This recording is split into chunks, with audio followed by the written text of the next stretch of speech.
The Canadian federal government introduced their 2021 budget.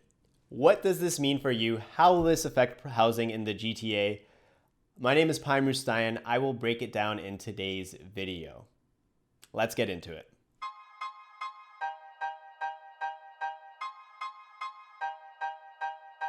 Hey everyone, Paim here from Bosley Real Estate.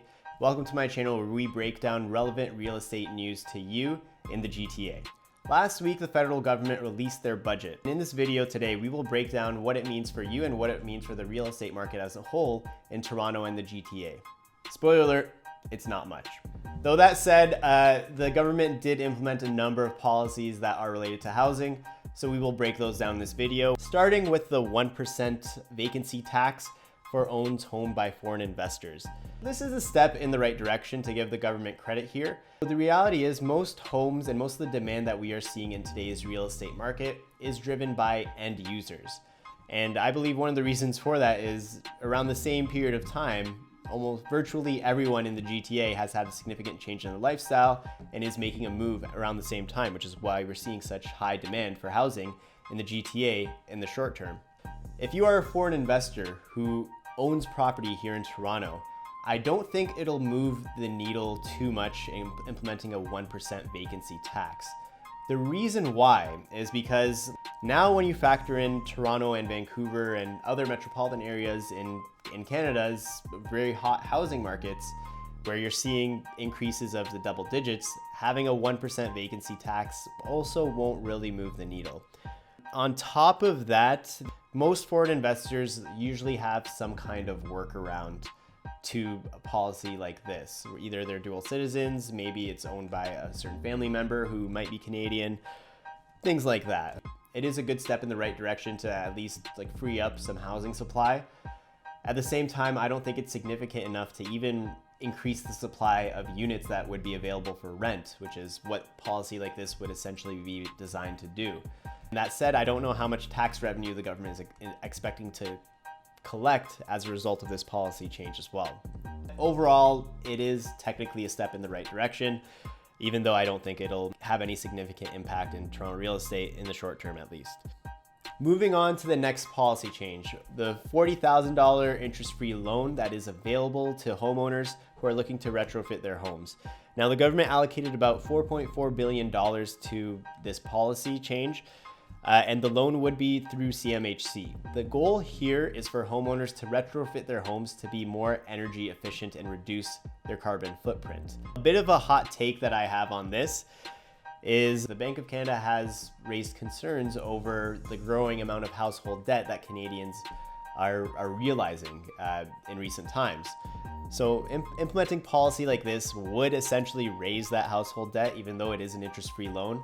But it seems a little bit backwards if the goal of the government would be to reduce household debt. Also, another hot take on this, improvements like that would make a home more energy efficient will typically see many years and even decades to see a real return on that investment dollars that you are putting in. And on top of that, on the resale market, typically speaking, unless a home is below the standard in the marketplace, the dollars that you put into those kinds of renovations and those improvements aren't really realized on the open market. So I don't know if a policy like this will exactly grow our GDP, but I don't think it'll significantly reduce it. That said, we need to make homes more energy efficient. We need to reduce our carbon footprint by any means. And so I guess the policy does achieve that goal, though it may increase the household debt that Canadians can face. Hot takeover. Moving on to the next policy change, the government also announced $2.5 billion in affordable housing spending over the next 7 years.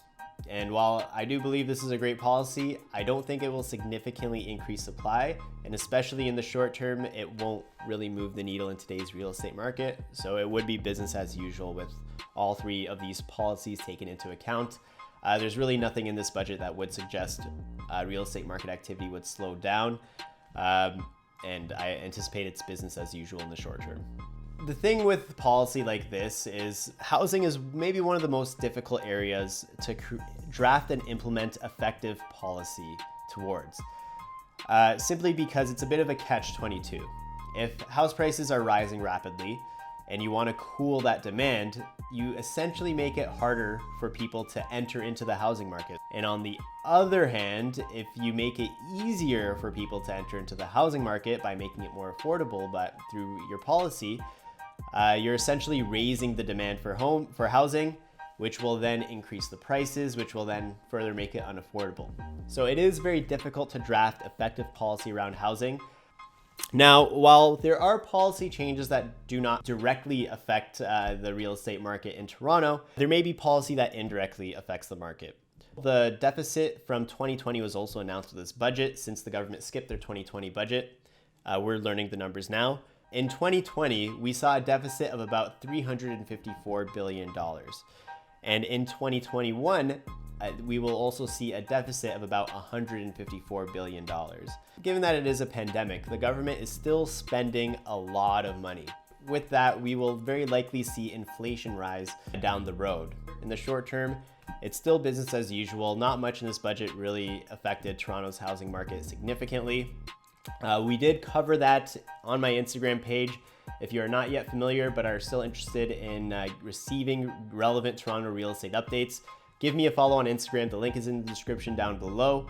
Also, if you enjoyed this video, please do subscribe. We post content like this regularly about Toronto's real estate market on this channel, so definitely do subscribe. And lastly, if you do know anyone who is looking to navigate Toronto's real estate market, feel free to reach out to me. I am a realtor with Bosley Real Estate, so definitely do give me a call and we can book a no obligation strategy call. Thank you so much. My name is Pime Rustayan. This has been your federal budget breakdown. Until next time, ciao.